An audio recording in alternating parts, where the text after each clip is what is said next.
Good afternoon. Welcome everybody to ISPER. It's a great pleasure that we host this event again. It's the third year that we have this partnership with the European Union Committee. And as yesterday we were discussed technology innovation that we in a panel. Today we are going to discuss digital Europe, trends and threats.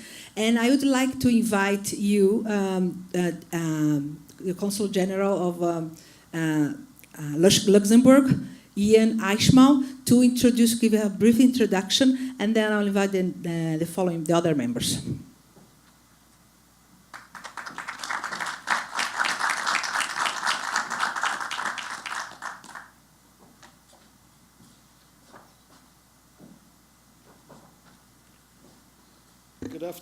Good afternoon, everyone.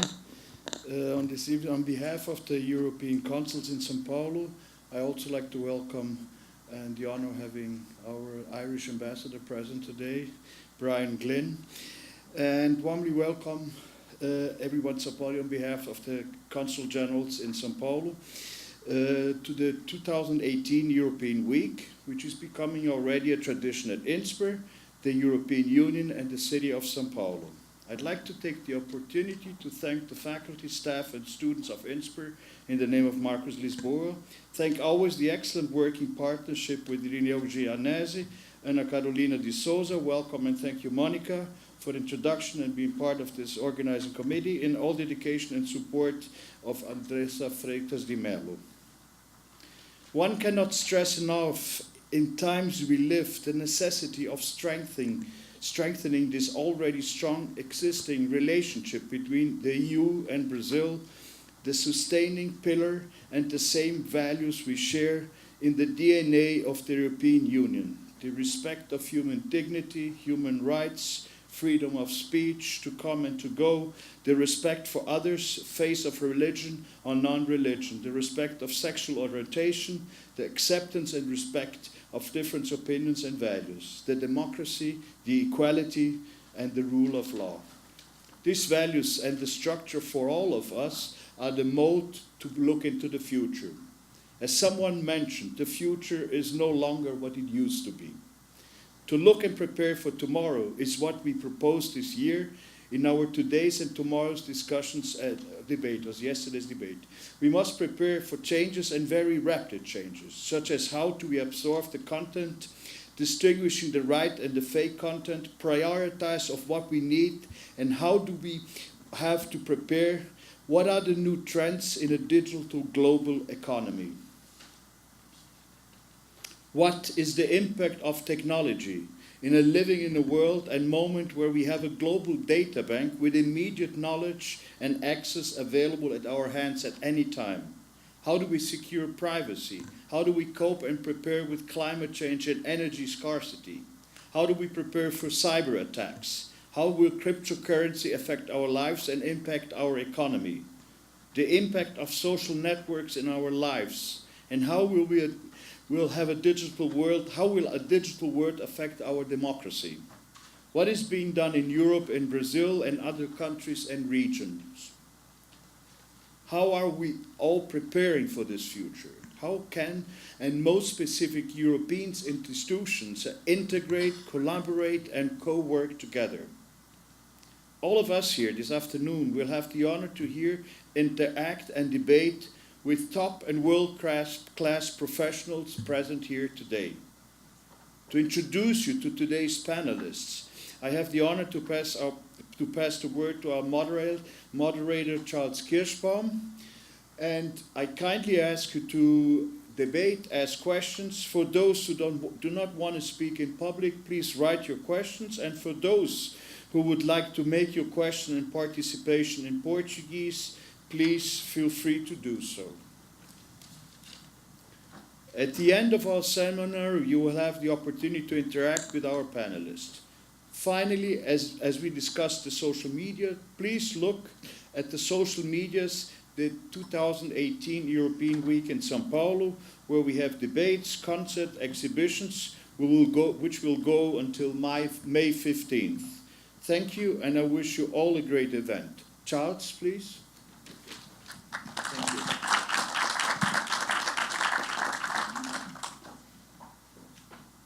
Boa tarde para todos. Good afternoon. It's really a pleasure and honor to help to convey this meeting between consulates, ambassadors, and all these and journalists from Europe here to discuss some of these issues.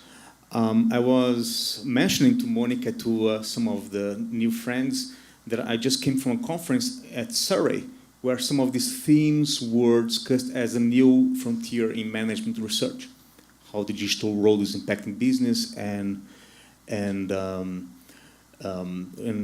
research in general. So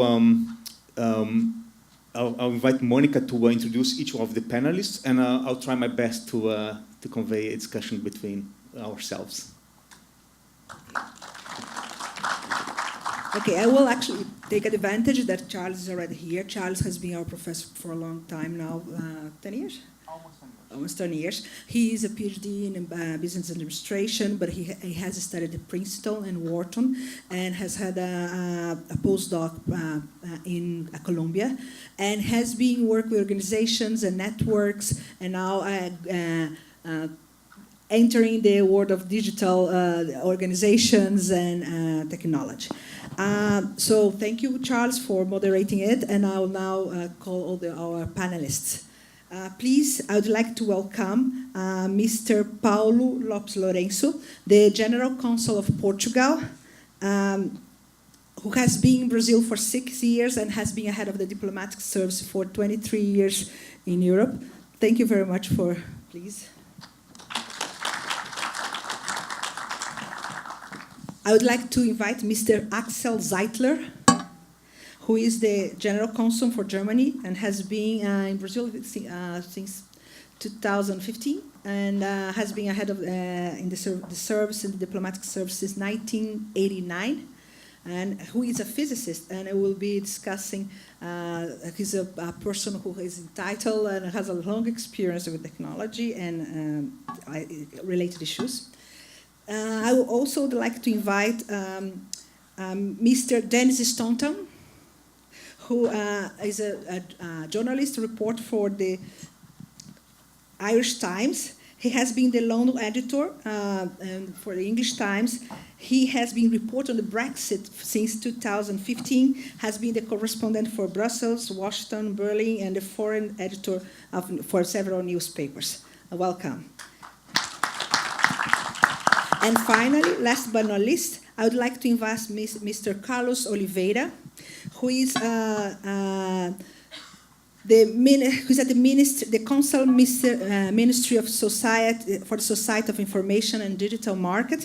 He's the embassy branch of the European Union, has been for 20 years in the Commission, the European Commission, and he's who is actually carrying out the mission of developing and disseminating around the world the ideas about digital transformation, studying it, and actually his role in Brazil is to bridge and to create cooperation channels between Brazil and the European Union, and to create a strategy so that we can have joint projects and partnership.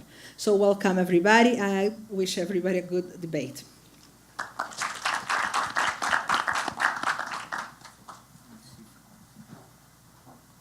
Hello. Okay, it's working. So thank you very much. Good afternoon.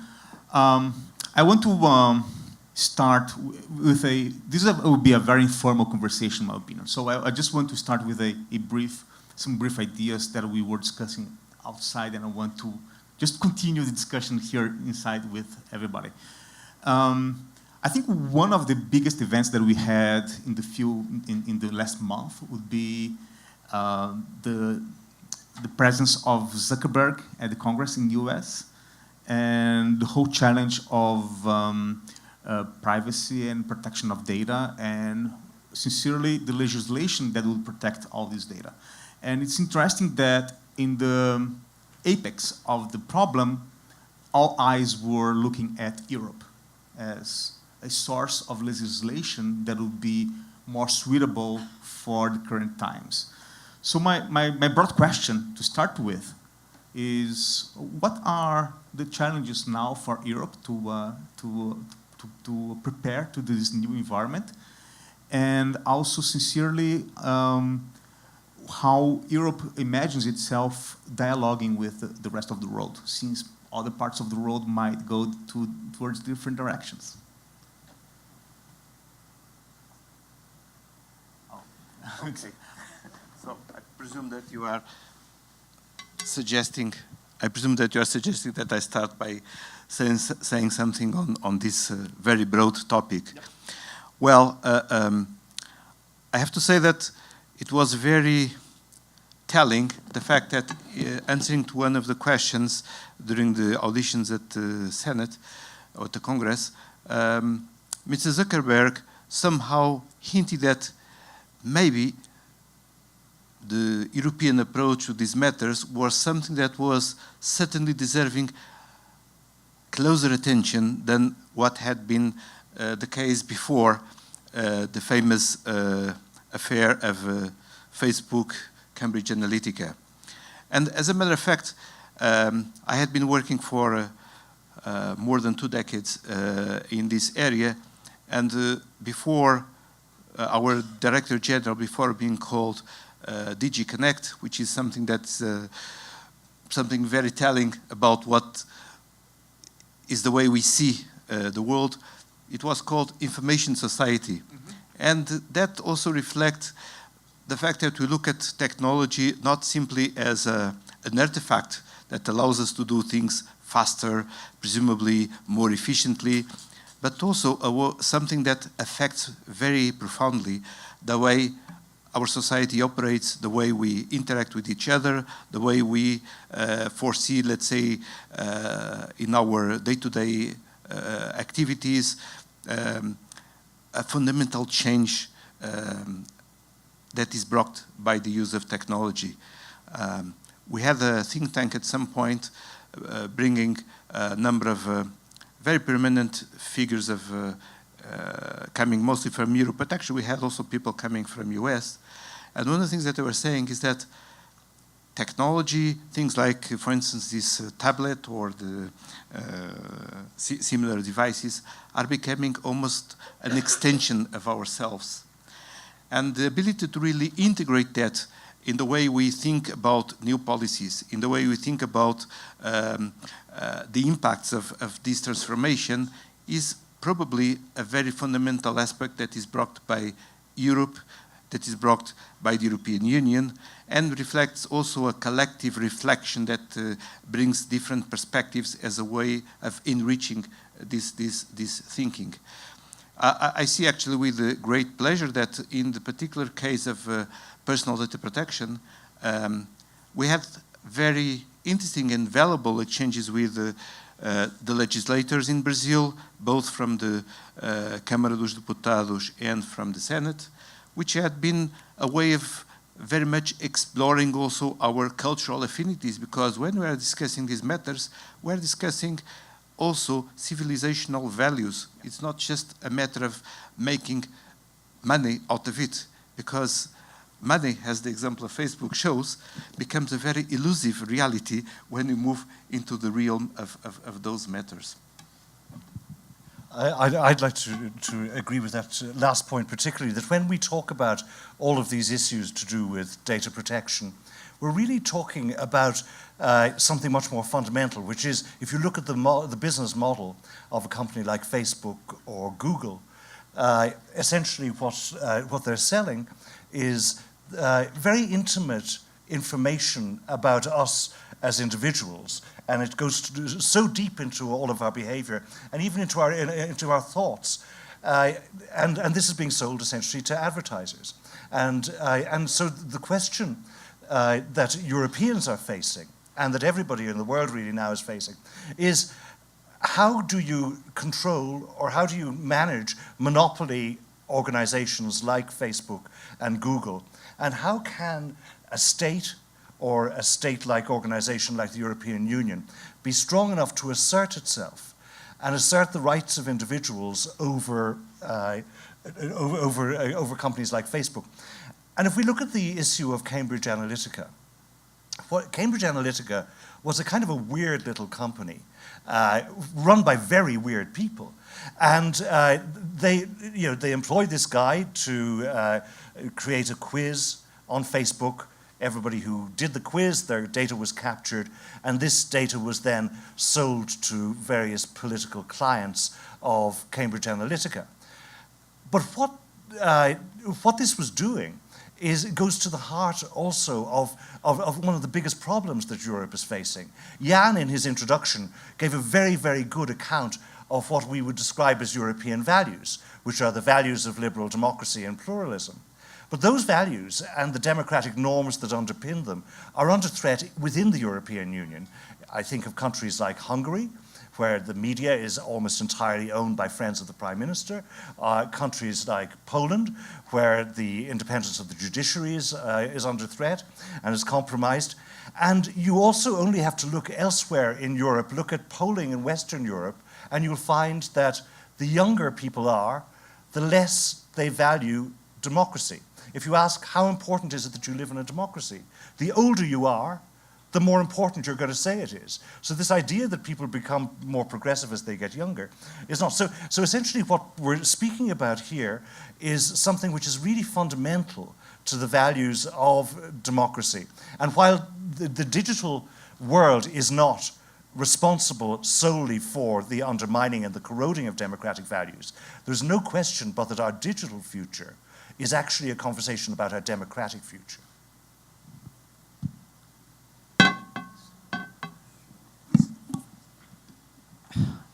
Boa tarde. I'm glad we are having this debate in English because since I'm Portuguese, you'll understand me better.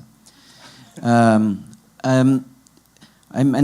by the way, a disclaimer, I will probably learn more from you on these particular issues than what you can expect from me. Don't expect to have an epiphany or what I'm going to say.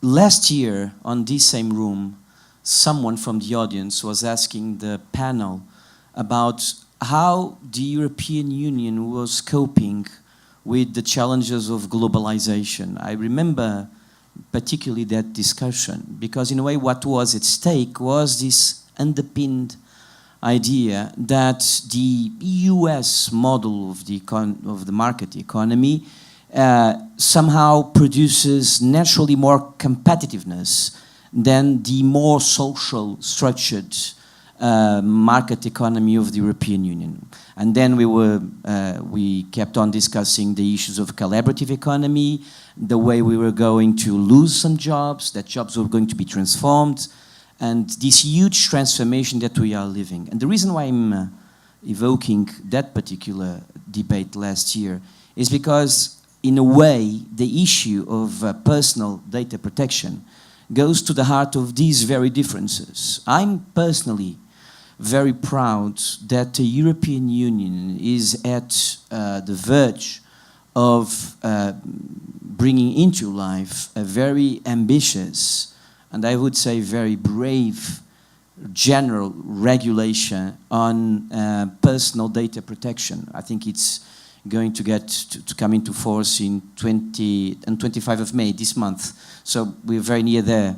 And this will have a global impact. Not only it's the first attempt in this way and with this profile, but it will also have a global impact in the way that it affects all the companies that directly or indirectly involved with the European market or produces massive data affecting the European market. And I think this is a critical issue of our time, the issue of data protection. We can again go back to this example of the Zuckerberg, Facebook, Cambridge Analytica episodes, but the fact that we are dealing with it right now goes to the heart of this concern that the European Union has had in the way we, as a whole, address issues that have to do with our dignity, with the fundamental rights, with the quality of our democracy.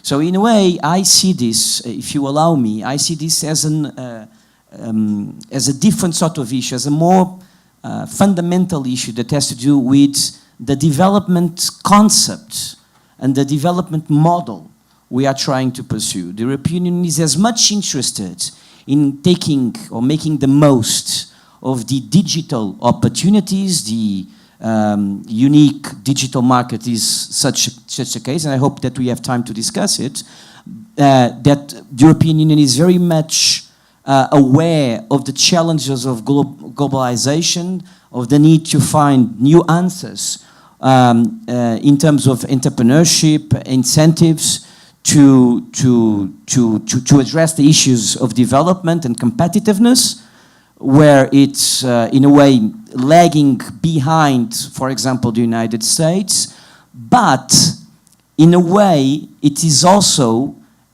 what defines the European Union being ahead in terms of regulating these fundamental issues of our time. This is a new thing. I mean, we are trying to change the wheel of the car as it is moving. So this is a difficult debate, but it is an inevitable and fundamental debate. And again, as I said, I'm very happy that this regulation is coming into force. I'm very happy that this will be surely producing benchmark in the near future for all this debate on data protection. And it's important to bear in mind that not only it is as fundamental for the European Union to make the European Union countries more competitive as it is to make sure that we have a sustainable sort of democracy and that the participation in this democracy, citizenship, is well-founded and with quality. And this is something I think that we cannot afford to lose. This is my first comment. Thank you. So I just want to push a little bit more towards the legislation discussion.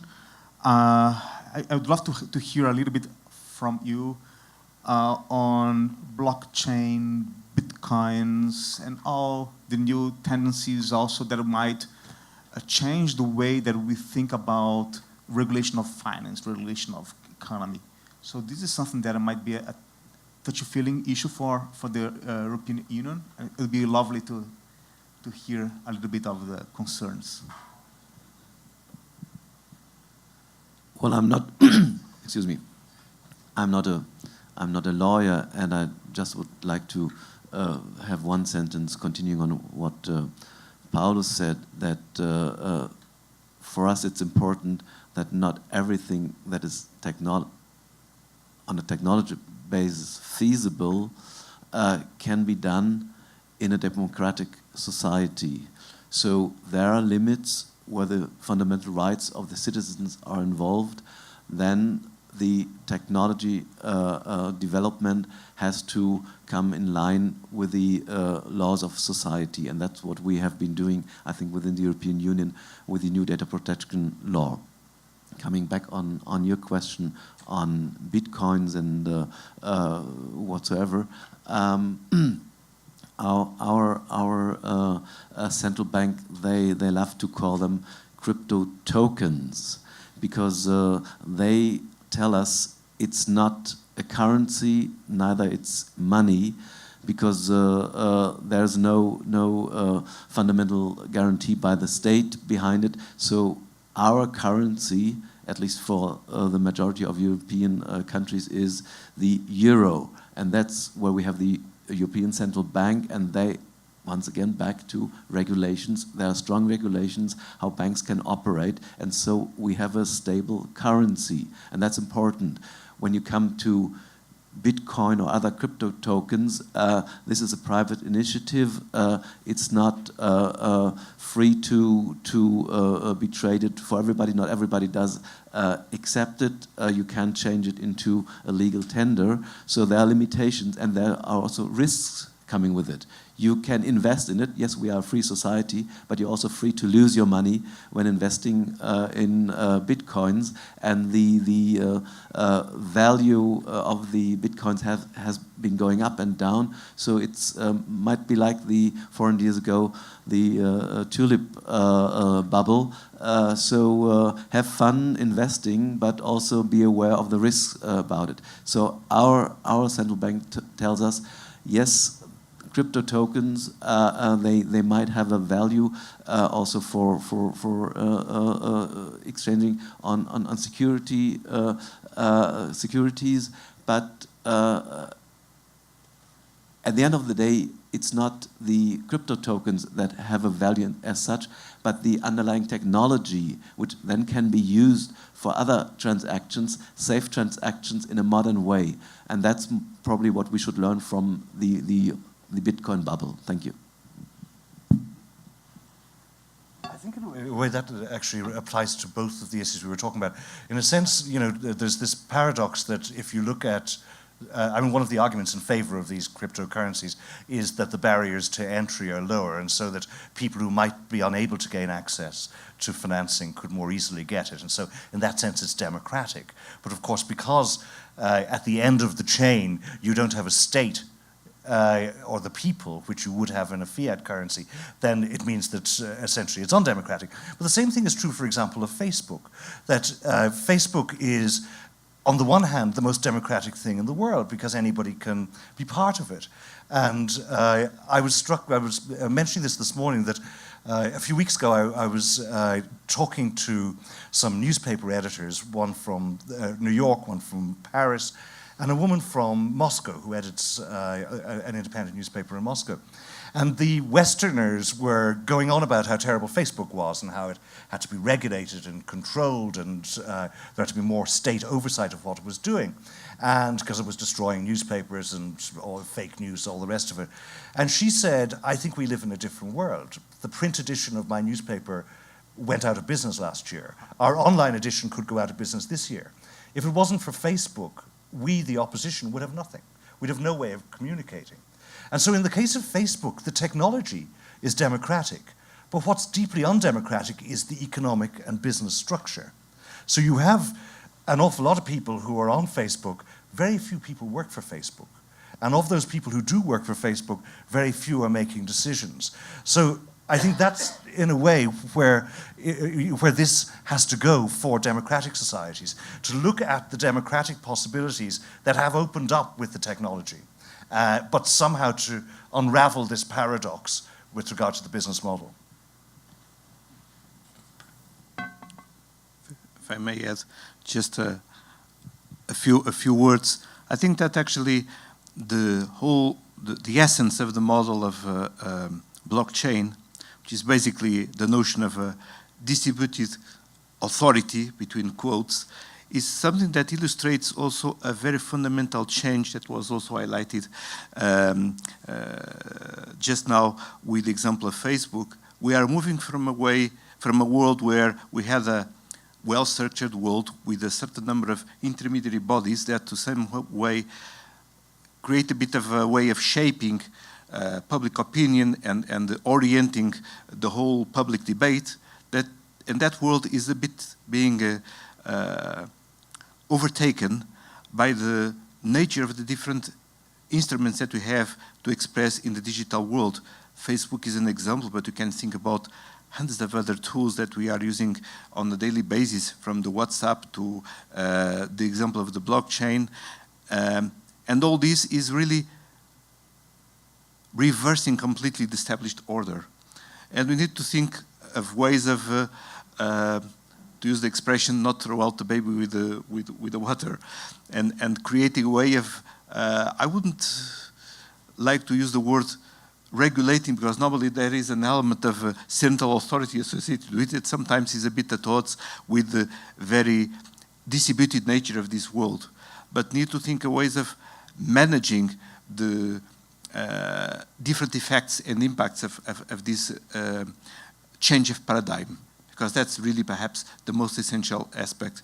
Digital is really bringing us into a completely different paradigm for human relations, for power relations, and also for economic relations. And we need to adapt to this. That calls for a lot of reflection and bringing in very specially, and I look at the audience, the perspective of the digital born that definitely is much different from the way I think, because I was already educated and raised in a different perspective.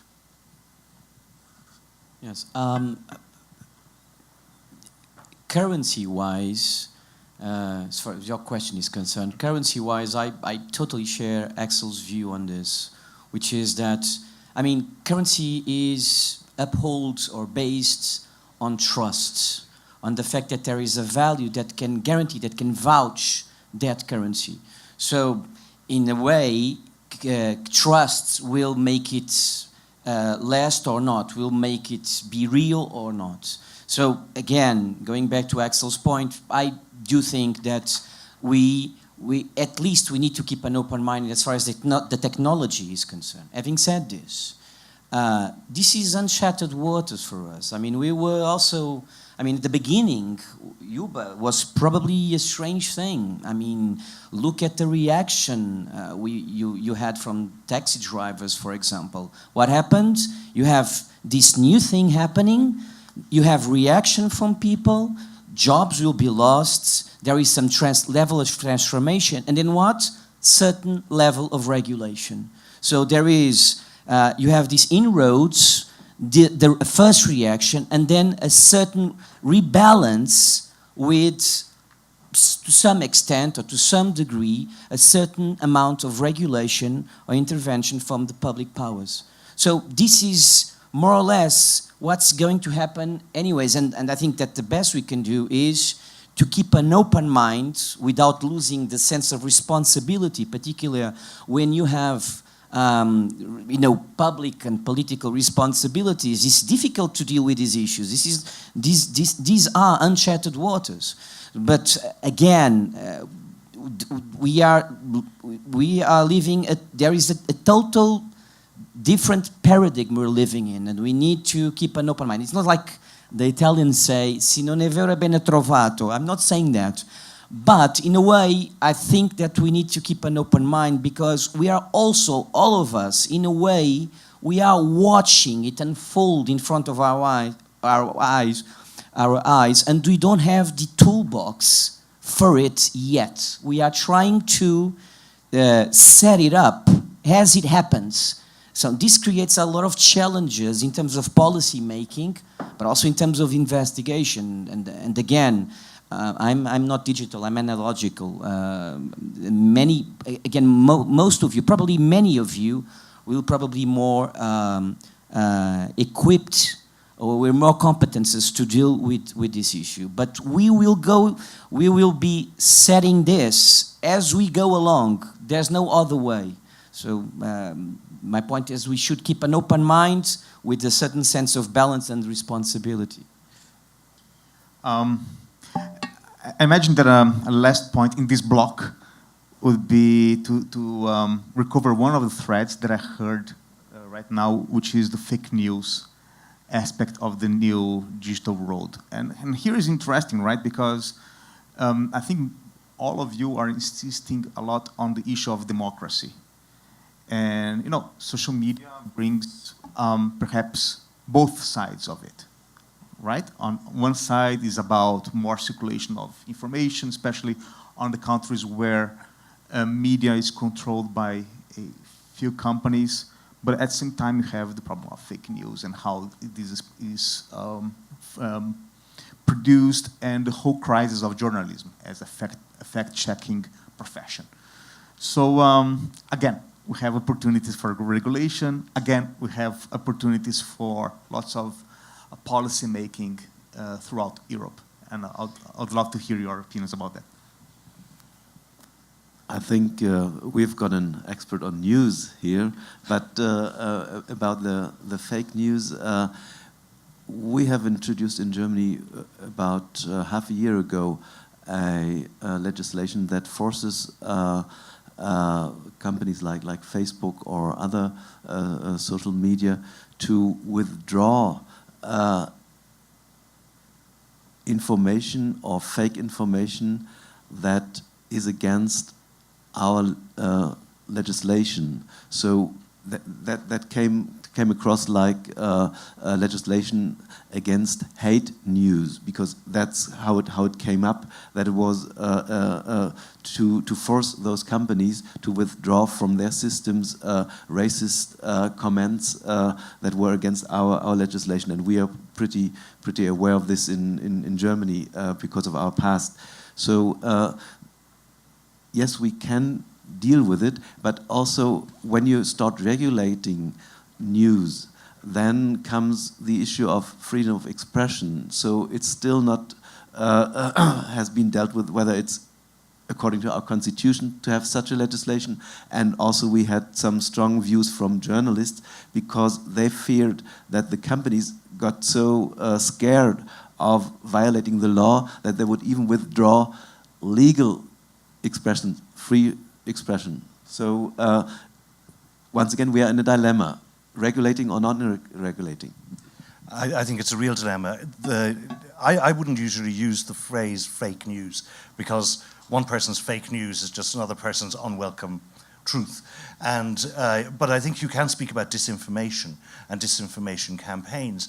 And if you look at some of those that have happened in the last couple of years, say, for example, in the German election, there was a certain amount of these stories coming which were in support of the Alternative für Deutschland, the hard right party in Germany.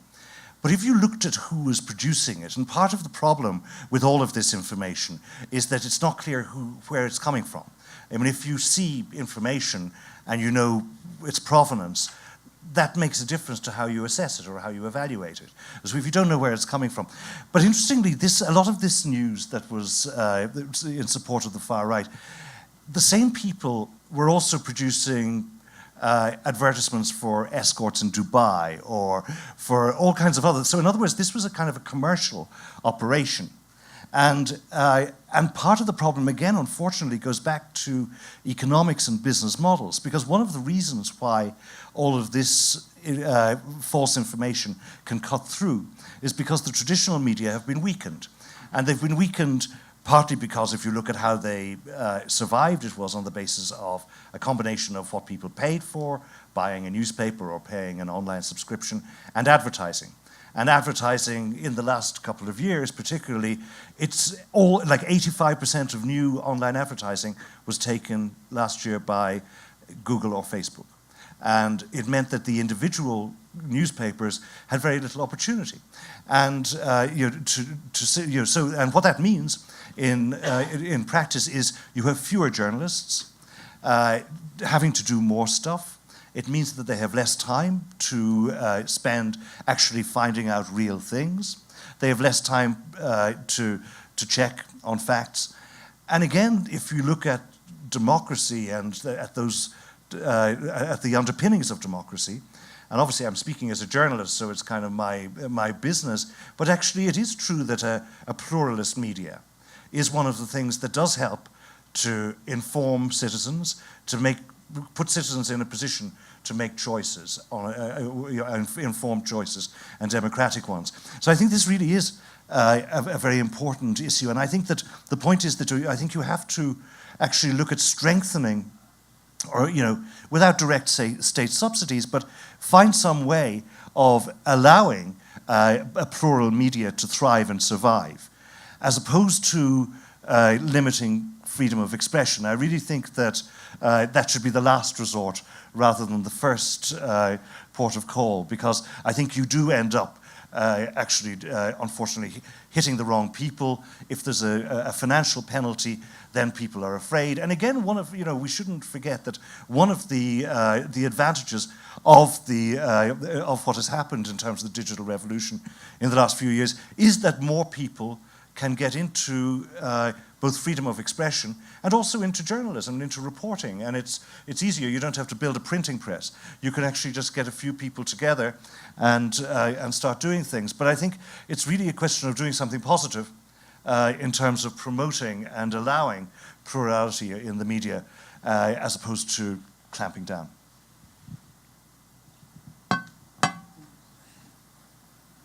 The fact that we have two Portuguese in the panel doesn't mean this constitutes a lobby. Just going back to what Dennis was saying, I see more fake news as being a consequence than a cause. And probably the most efficient way to overcome this dilemma that both Axel and Dennis were mentioning is to go back to the fundamental issue of fake news, which is the way we look at reality, the way we look at what's being reported. So it's a matter of education. It's a matter of media literacy. So the concept of literacy has changed throughout history, right? Probably it's illiterate not to speak English these days. There will be a new level of literacy, which will be the media literacy. We are dealing with major transformations. We have more access, more people being engaged in the public debate. There is a certain universalization of information, and at the same time, this creates also challenges and threats to the quality of that information. So instead of regulating or not regulated, which I'm not saying it's not going to happen, we'll probably have to focus more on the issue of education. There is no media literacy without a sound education. So it has to do with the quality of citizenship. It has to do with the quality of the education. There are competences that every one of us has to find and get to make ourselves more prepared to deal with all of this information that all of a sudden is in front of us and by the dozens, and we need to check, we need to have some sort of tricks to find out what might trigger a fake news or whatever. So I think we need to put this more on the positive, on the constructive side, which is to focus on the issues of media literacy. Are we fully prepared? Are we dealing with it properly? Is our education system being able to enable students to do that? This is more the question for me. Just adding 2 words on the matter. As a matter of fact, when we are discussing fake news, we are discussing also, as I mentioned earlier, a fundamental change in the way we are absorbing the image of what's happening in the world. And while maybe 20 years ago we had CNN, we had a number of reference media that were highlighted as the reference, as the places to go to get the last information, the most appropriate report of what was happening. We now are facing an avalanche of information. Media are coming up all over the place.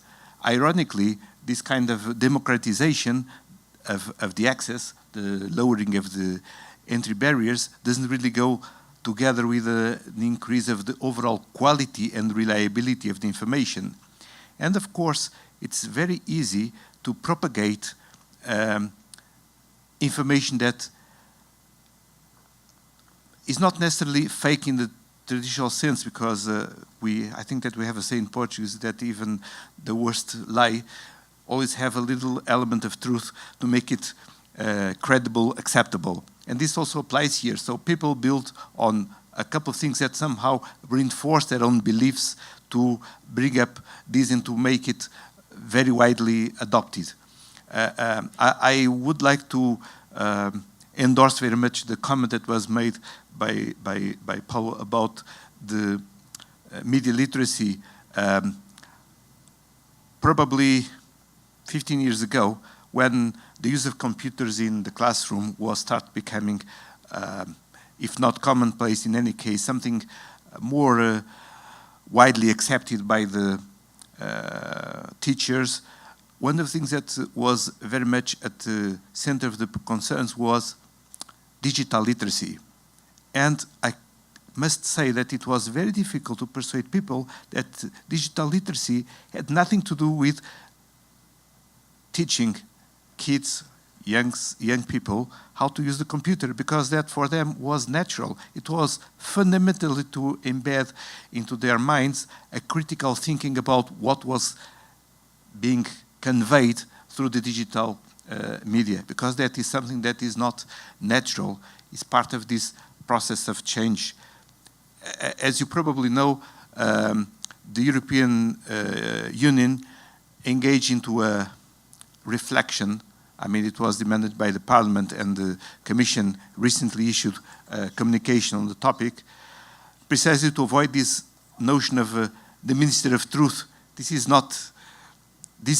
not going to work. We need to focus very much on the instruments that empower people to become more self-critical, to become more proactive in the judgment of what is being brought to their attention, and also to empower the journalists to become and to overcome the difficulties of their job, because their job is actually radically changing with this process of disintermediation that I was talking about. And ironically, blockchain was actually one of the things that was highlighted as a way of asserting the provenance of the news that were coming out, that sometimes come from fake profiles. We're agreeing too much, so I want to introduce a note of discord, which is that media literacy is no good if you have no real media. And there is something worse than fake news, and that's no news. And I'll give you two examples of things where there's very little news nowadays. One is local government. In so many countries, certainly in Europe, an awful lot of decisions that are made and an awful lot of corruption that happens at a very local level. But because news organizations have no people and have no money, these things are happening in the dark. And nobody's sitting there in the council chamber observing what this person is doing, what that person is doing, and investigating what's happening. And the other area, which is even more opaque, is companies. Big businesses and big companies, it's almost impossible to get any information out of them, to find out what's really going on. And I mean, Facebook and Google are very extreme examples of enormous companies, but there are other companies much smaller than that, which in various individual countries have a huge impact on the lives of citizens. And because of the fact that the business model of the media has collapsed, or is in the process of collapsing, these are areas of darkness that there's a real urgent need to shine a light on. I don't want to monopolize the question making, so I would love to open for the audience to make questions. I have some stock of questions here if you are too shy, but I would love to hear some of your contributions. If you want to make in Portuguese, you can translate, of course.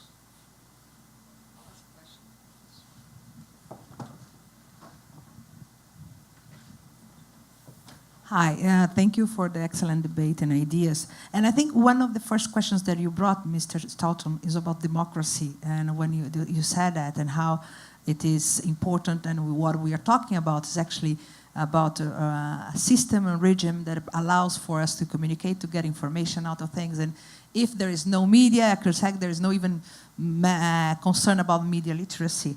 But I have a question about democracy that is based on, well, if you look at 80 years back, in the 20s, there was a lot of fake news and a lot of course, relative to what the media means were at that time. And eventually we got a very destructive moment, a destruction of democracy, ended up in fascism and Nazism and things like that, and systems like that. And it was totally manipulation of media and information. So I think what we are living now compromise again our democracy, compromise the way, and not only fake news, but the way all the system and all this freedom and all these things that are going on, this huge system, how this compromise and actually is leading us to a dark area, much darker than maybe you're saying, and I'm being here very pessimistic, and a very destructive area for what we have accomplished up to now. Well, I believe actually that if our democracy dies or if it decays, it won't happen in the way that it happened in the 1930s because we live in a very different world. And it also isn't necessarily going to die because all of these things we're talking about have great potential as well as representing some threats. But there's no question but that, again, we're speaking about a couple of different things. In a way, fake news, although it's kind of a big deal in the news at the moment, there's really no huge evidence of how much impact it's ever really had on an election. We kind of think it might have, but we don't know, for example, if anybody voted for Donald Trump because they saw some piece of fake news on the internet. The biggest piece of fake news was that Pope Francis endorsed Donald Trump.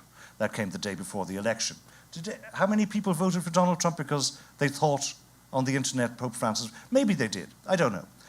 But in a way, the bigger threat from fake news, from the corrosion of the media and of democracy, is a kind of a corrosion of trust.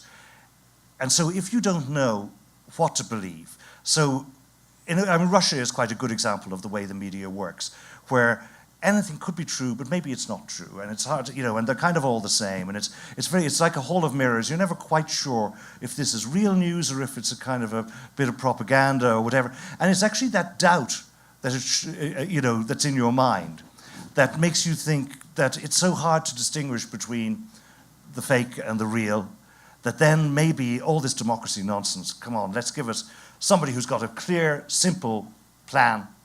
And that's the way to go for it. But I do think, though, that actually more important than any of that is that other kind of flora and fauna of the media and of democratic structures. That's how democracy thrives or how it dies. And it dies of hunger and thirst, I think, really more likely than by brute force. Just have a crack on this as well.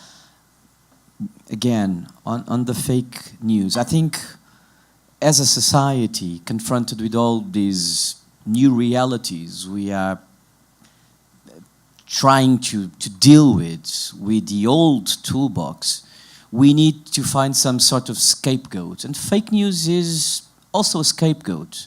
Again, I think that fake news is more of a consequence than a cause. I don't think that we can associate fake news to the election of Donald Trump or to Brexit, for that matter. We can't know. We don't know. We don't have the means to do so. But I do feel that we cannot ignore it. Let's not overestimate nor underestimate the importance of fake news. I think that there's always been fake news, actually. If you look at the tabloid culture, that's fake news. The way journalism, if we can call it like that, in the tabloid profile of newspapers, it's fake news. We've always had fake news. The real difference is the size of the impact, is the sheer influence we might think might come from that particular fake news, because we have now these social media that can multiply it to unimaginable proportions. So again, let's not overestimate it, but let's face it. Let's try to look at it. And in my view, there's no real alternative, to the way I can see it, there's no real alternative than to create the necessary competence, to have education, to have the necessary competences to deal with it.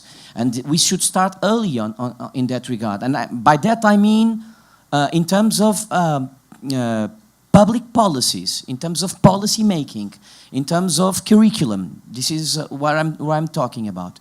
On the issue of democracy, Professor Monica was also mentioning, I also share the view of Dennis that this is the very pressing issue of whether or not our democracy is being affected, is being, in a way, emptied by this fake news phenomenon, or the ill use of data, of personal data. this issue of democracy, I really do think that this is not something that's going to go down if that happens. It's not going to go down with the boom, like, with fascism or populism or whatever, although we have those trends happening right now in Europe. I think it's more the issue of the quality of our democracy, and the democracy we have. It's so natural to us that we cannot perceive when it's being, in a way, affected or conditioned or emptied. So this is why the issue of news, the issues of the quality of participation, the quality of information is so fundamental. But there is no alternative to having a more critical eye, a more critical look at it. And for that we need to be prepared. For that we just have to be better.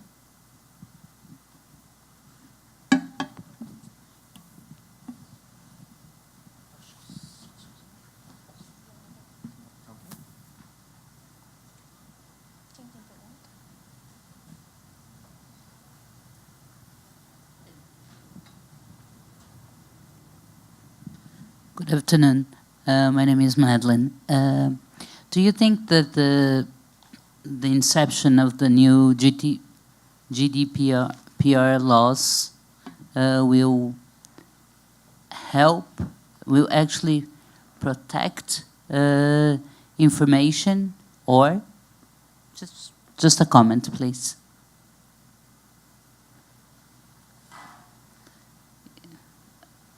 I wasn't very clear. There you are. Yeah. Okay. I think it probably will. I mean, it's clear that certainly everybody in Europe now, we all get emails, a number of them every day, from people saying we have been engaging with you, writing to you by email or communicating with you over the last 10 years. If you don't write back to us now, we can never communicate with you again. You think, great. And so obviously it actually, the fact is that every business and every company has to go through this process, which is expensive and annoying for them. But the fact is that it does mean that there is something real happening, because it means that there actually are penalties. So I think it may not be the perfect solution. We'll see what happens, but it's likely to be an improvement.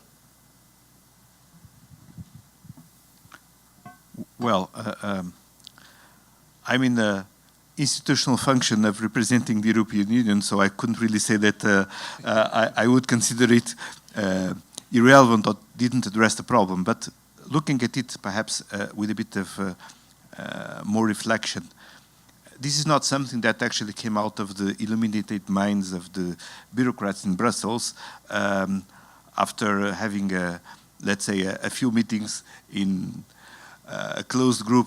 Actually, this is the result of a experience of more than actually 20 years since the very first legislation. Actually, it wasn't really enforcing legislation because it was under the form of a directive, so it was translated into national legislation in different ways.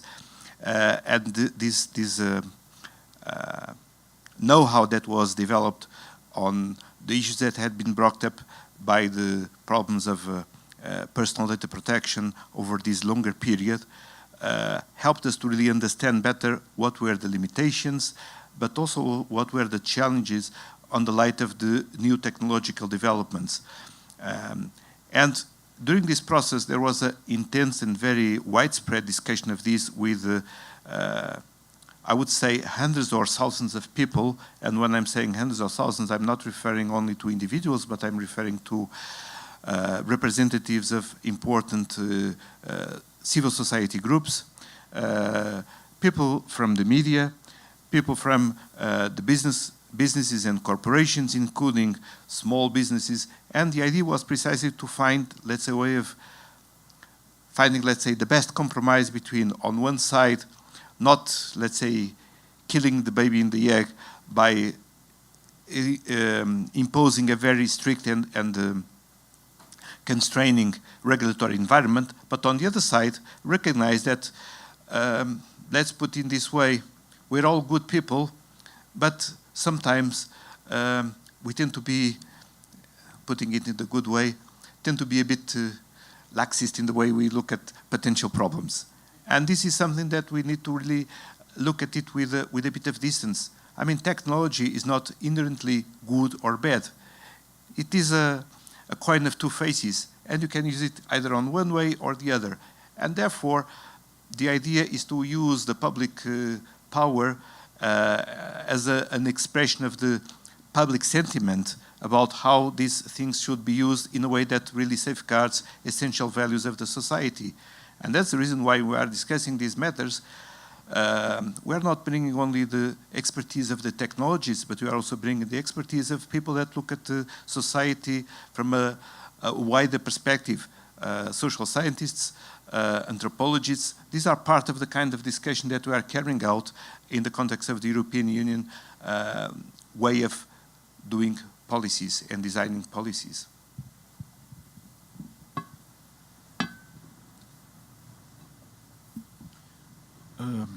Thank you very much for the excellent participation. I have two, three questions. Carlos, to you, a question: what's being done? I mean, today when we see cyber attacks, you know, which are much more dangerous than any tanks and bomber, you know, cyber attacks where you can shut down, you know, a lot of things. So I'd like to know a little bit from you, you know, what's being done in Europe in regard to that, because that is a threat, and which second then is as you are an expert on Brexit, you know, I think it's an excellent opportunity for us to share a little bit, you know, what's going to happen to Europe. Is it going to happen, the Brexit? What's a little bit of your input? And then through digital to news and not fake news. I just read that Trump actually postponed the signature with Iran. I mean, this just, and I'd like a little bit having the experts. I think this is a crucial moment that, you know, including Ambassador Glenn, to make some comments on that. You know, what is in your views, the impact on this retrieving of the Iran deal? I think what to your knowledge will that be? So it's a little bit a broad question, but I thank you for your comments.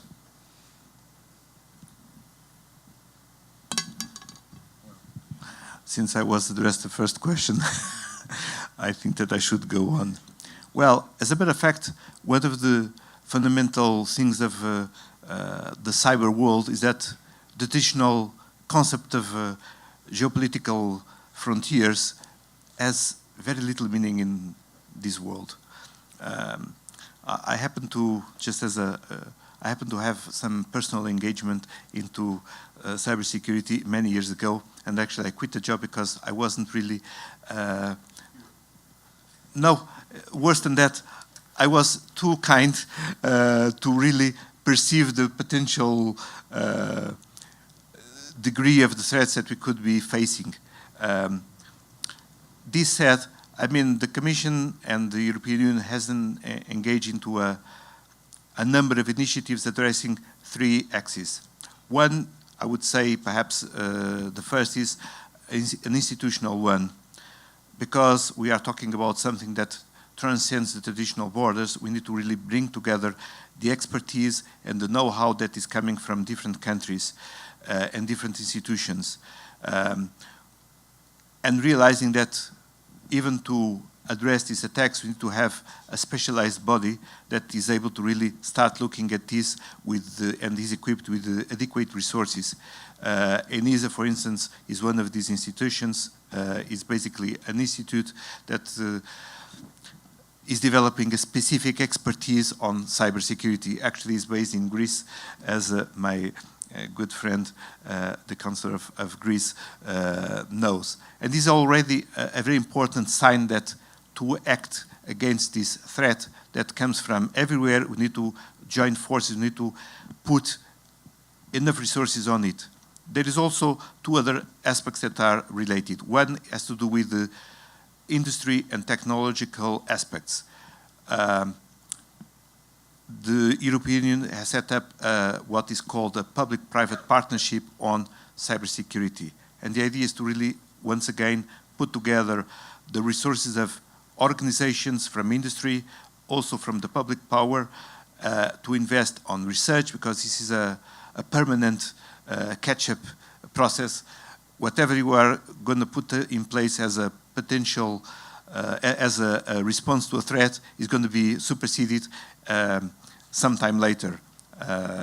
We just need to know that if you stop chasing that objective, we'll be completely overwhelmed by the attackers, basically.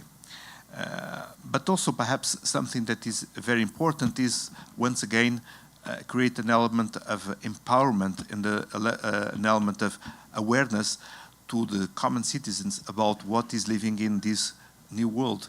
Because there are things that actually are beyond what people are used to think. I mean, they are very careful about keeping their personal documents, but you don't realize that, for instance, the threat associated to the theft of digital identity is terrible. I mean, people can have their life ruined because they don't realize that sending things and publicizing things on Facebook and so on is providing a lot of clues that can be used without people realizing it. So these three elements are essential to have, let's say, an adequate response, and is a collective undertaking where the European Union is having a role, but every member state, and ultimately I would say every citizen, has to be engaged. And it's not something that closes at the borders of the European Union. Cybersecurity is one of the topics that we are discussing with Brazil, because even with an ocean between us, that's not a lot. A last comment to say, we have at the moment launching a project of a submarine optical fiber cable between Brazil, and one of the objectives is also to increase the security of the connections. I'm not perhaps adequately equipped to say if this is absolutely foolproof, but in any case, even the fact that you have an alternative communication path is also addressing one of the issues that we have when we're talking about cybersecurity, which is the resilience and the dependability that we have on many digital communication processes. Dennis, allow me please. Paulo, you said you grew up in an analog world. I grew up as a young man in a digital world, because since 1972 I have been programming computers when they were really odd machines. And to come back to the questions from Jan, that's why I'm mentioning it. Digital means 0 or 1, and we are here on a discussion on the digital Europe. So just the answer to Jan, on Reuters.com, Trump pulls US out of Iran nuclear deal, revives sanctions. Breaking news, British PM May says she regrets Trump's decision on Iran. And that has been the European position, full stop. And I think we shouldn't discuss neither Iran nor Brexit here. So digital, back to 0 on that one. And then I hand over to the Irish ambassador after making just one comment on the digital security. We have installed a federal agency where about 700 physicists, engineers, mathematicians work in the Federal Agency for Security on Information Technology. And they are providing advice to government and our companies. And it's a hard job, but it has to be done, that the cybersecurity has to be dealt with not only by individuals, but also by the government to provide assistance to all those who might be affected. And just a practical advice where we come into another dilemma from a German multinational company, which I heard a few years ago. For security reasons, they also had stored data in the US. When it came up that maybe there might be some interest of also US agencies on data stored in the US, but nevertheless, data stored in the US could show to this company that they had been attacked by somebody, some foreign entities, because that could be tracked according to US laws, which couldn't have been tracked according to German data protection laws. So once again, the dilemma, you want to protect everything and you might be at risk with everything. So thank you very much. And just a very brief point, as I have to kidnap Dennis Staunton in 15 minutes' time when we will depart.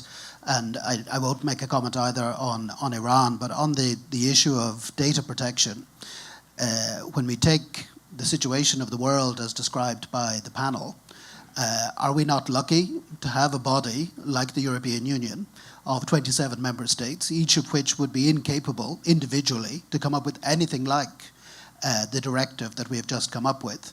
And I represent a country that has taken a great leap forward into the future by ignoring many of the steps that other European countries went through.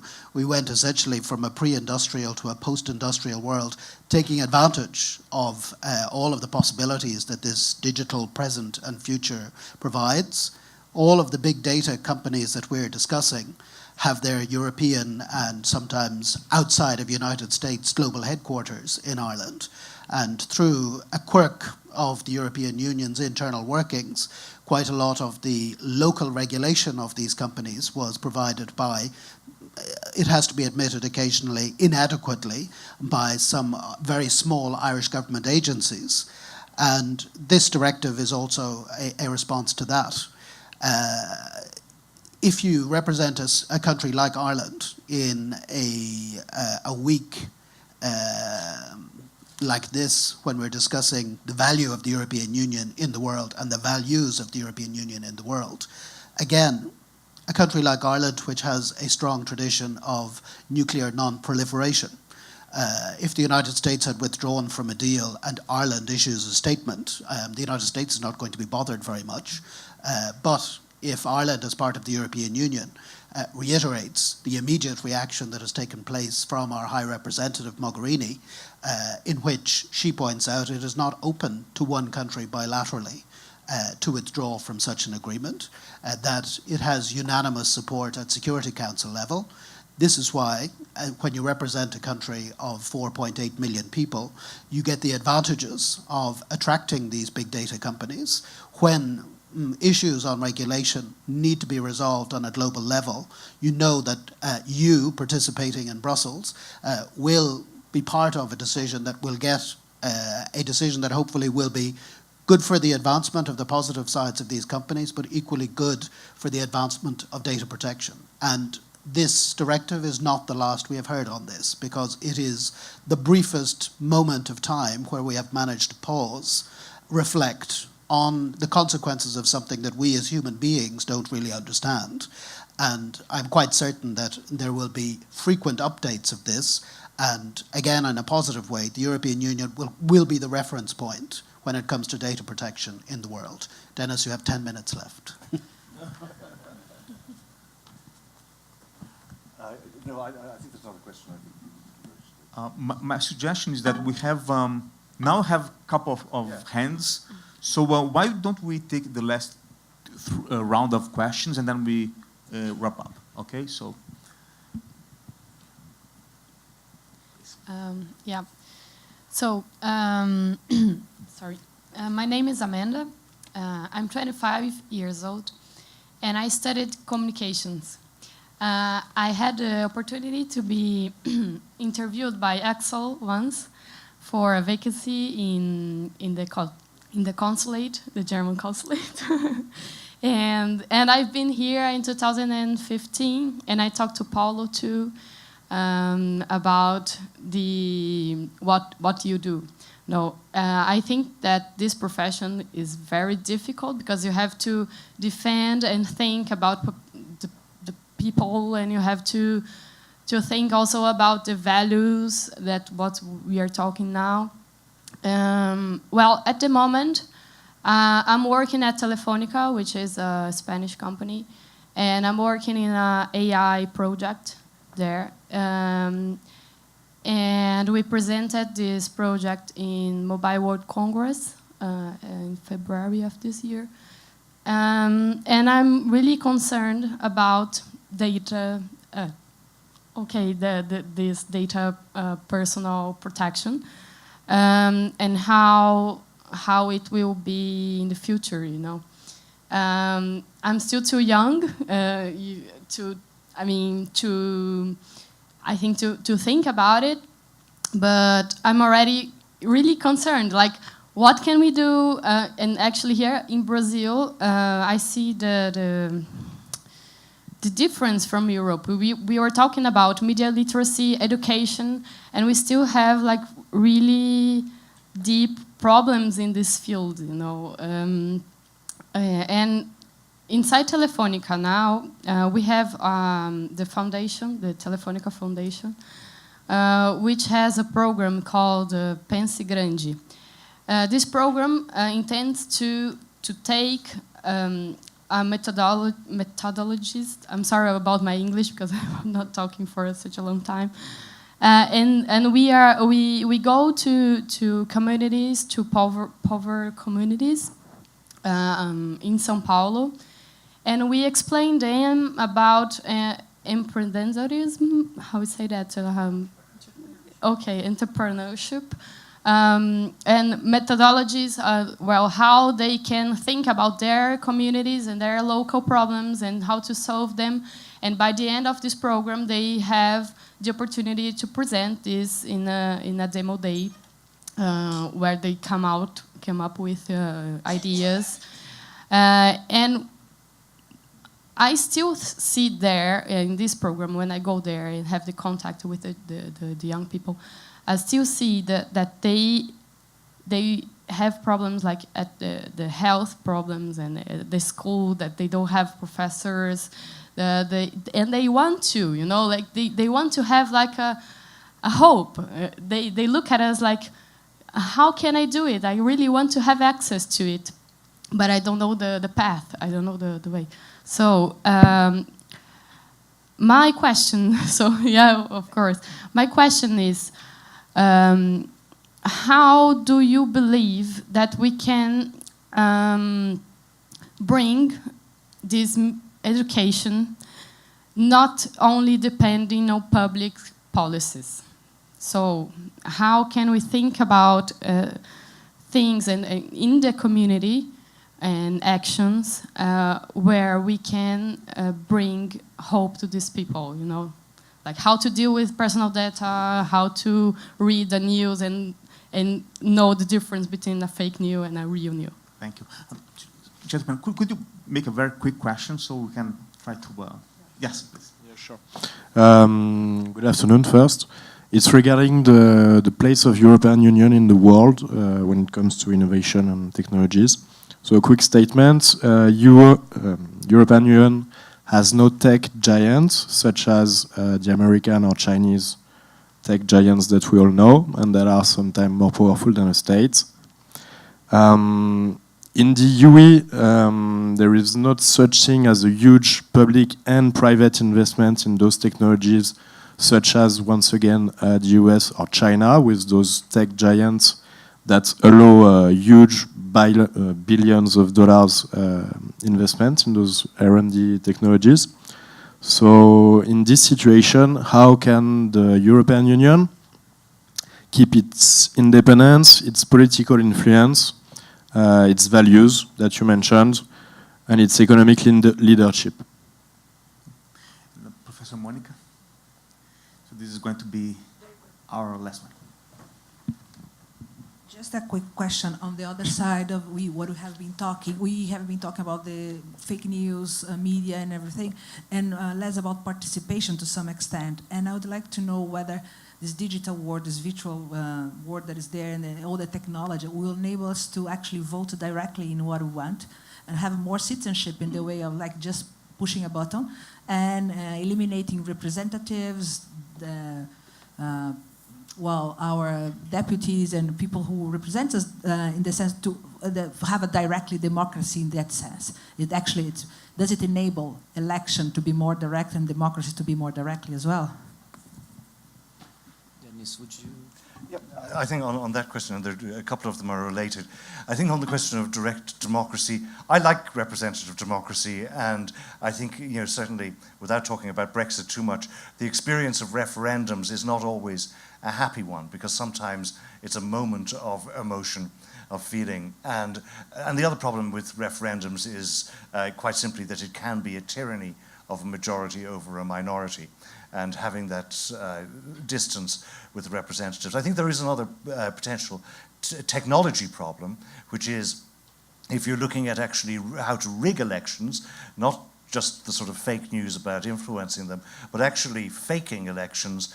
There is quite a lot of evidence now that a lot of these voting machines are quite easy, relatively easy to hack into, and so they're not quite as secure as they might otherwise, as one might wish them to be. But on the issue of participation, I think the lady's question there, I think the answer in a sense is to do with one of the advantages of the technology and of the networks is that you actually can find people and come together and use this technology to form real life community action and to help to facilitate that. And I would say that if you're talking about individuals and communities operating without having to wait for the state to do it, then I think that this is where that technology is very useful. And the gentleman's question about how Europe is positioned, it's quite true what you say, that there are no tech giants, and that is in a way the challenge. And it's a question of whether a community of 500 million people has got the courage of its democratic convictions, in a sense, to assert the will of the people as expressed through its democratic organs over these giant technology companies. It certainly wouldn't be a bad idea for Europe to start to encourage the development of larger scale tech companies based in Europe and subject to European rules as well. My first question is actually to you, Axel, which is to find out why you didn't hire her when she asked for an interview. Just a couple of comments based on your observations. Using Brazil's example, I've been here for 6 years. I think I have a certain amount of information now. The more familiar I get with Brazil, the less suspicious I get about my own conclusions. But there's something that I'm very much confident about, which is the amazing dynamics which you can find today within Brazilian society and youth on this particular issue. I mean, Portuguese language is the third language in the social media because of Brazil. It's not because of Portugal, although we're also there. And if you look at the level of involvement in Brazil with social media and digital communications, is one of the highest in the world. The other aspect is also that I find this doesn't come up in the news because it's not fancy or sexy, but it's real. It's which is the fact that I've been finding here in Brazil trends in terms of social entrepreneurship, for example, what we call now negócios sociais. I'm not talking about social responsibility. I'm talking about business. Business has also a certain amount of social responsibility that's part of its DNA. And I'm finding it here in Brazil, not just in São Paulo, in other parts of Brazil, amazing examples of initiatives by very young people, some educated abroad, some educated in Brazil, which have organized themselves with these groups and with financial help, sometimes without that financial help, sometimes with crowdfunding, which is maybe an idea for you to use further on, that have come up with really interesting initiatives, bringing together ideas within the civil society, not with the help of public public finance or public support. Although you can also find that and have that as well. So that is the comment I would like to make. Regarding the comment you made, this is the point I was making in the beginning, which is it is true that Europe does not have the number of high-tech companies, of multinationals like the US or China has. This is very true. We had this debate last year. I don't know if you were here as well. This is something that Europe is very much aware of, I think. And we have been trying within the programs of the European Union, namely within the innovation and technology sector. I think Carlos can speak more wisely about that than I do, certainly more competently. We've been trying to use the new digital market as a case in point for that sort of development projects. Having said this, I think there's also a role for Europe, which some might call it a soft power role, but we should not underestimate it, which is, you've mentioned it, the regulation on personal data protection.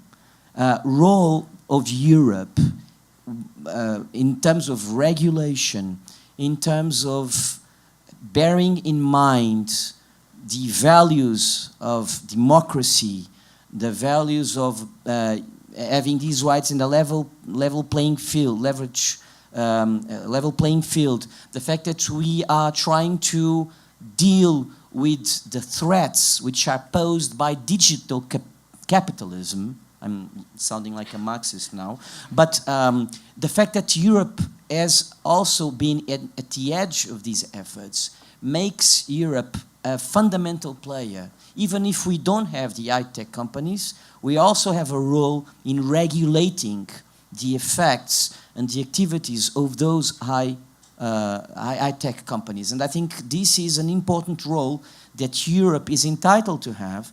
And I think that Europe has in a way, almost the responsibility to have, because the way it is organized, the values it holds dear, and the fact that our own social model in Europe makes us do that, be the driver for those efforts. And this is something that we should also cherish, because it is also important in a world where there's been no, if you want, no supranational regulation to deal with the problems caused by globalization. And Europe, in a way, is, playing its role in that regard, and that's also very important.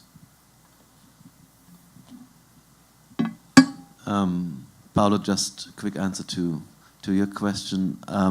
We do have the Freedom of Information Act, but on those matters we can't inform you on the decision-making process, but I can tell you that we don't have the Godfather system in our system. So even if I would have loved to hire her, maybe there are some others who have to participate in the decision.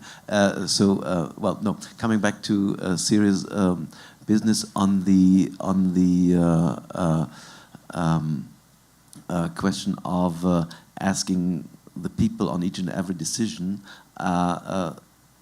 Representative democracy means that you put the decisions into the hands of people to whom you trust, who know more about the individual questions that have to be answered. Think about, would you love to have the death penalty come back? Probably many countries you would get a positive answer. Do we want to have it? No, we don't. So better don't ask the people. Put it in the hands of people who might have greater wisdom to answer such difficult questions. And that's our experience, at least in Germany, how we are operating. The Swiss might have a different system, but they have a long tradition because they had their valleys and they couldn't communicate between the valleys. So they have learned how to deal with this fact, and even they do come to strange decisions like not joining the European Union. Coming back to the super companies. I mean, we are doing very well in Germany, not having huge companies. We have big companies like Siemens, like BASF, like Volkswagen, Mercedes. But if you get the big companies dominating an economy, you can't let them die. And we have had big companies that did die for economic reasons, and that's healthy for an economy. There must be an economic risk to do business. You can't count on taxpayers' money to survive, and if you're too big, you can't fail anymore. So that's at least our experience with small and medium enterprises. We are making good money, good business, and I think we don't need the super companies. So let the market play and have level playing field for everybody, and then we sort it out. Thank you very much.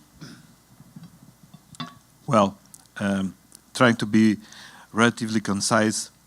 First, the question about how people can really develop initiatives of self-help. As a matter of fact, that is mentioned earlier that one of the remarkable virtues of the digital world is that the entry barriers are remarkably low. And in reality, with the help of the digital media, it becomes increasingly easier to do what the social scientists like to call collective action. So basically bringing up the power, the initiative, the willingness to do things of communities.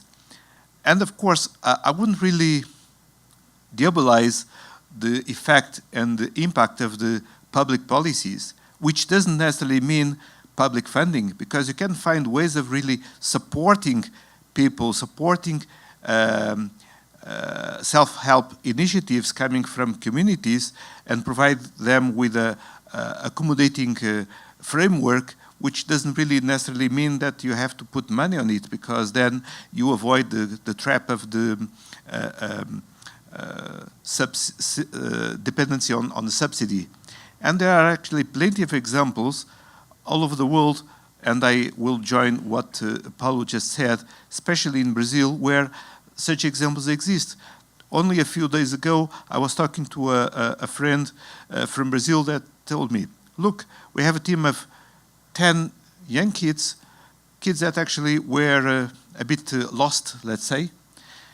We put them talking and working with something that actually is the result of an European project called Fireware, and they start developing apps that now are being used in small cities to support, to give responses to problems that people have on health access, on mobility.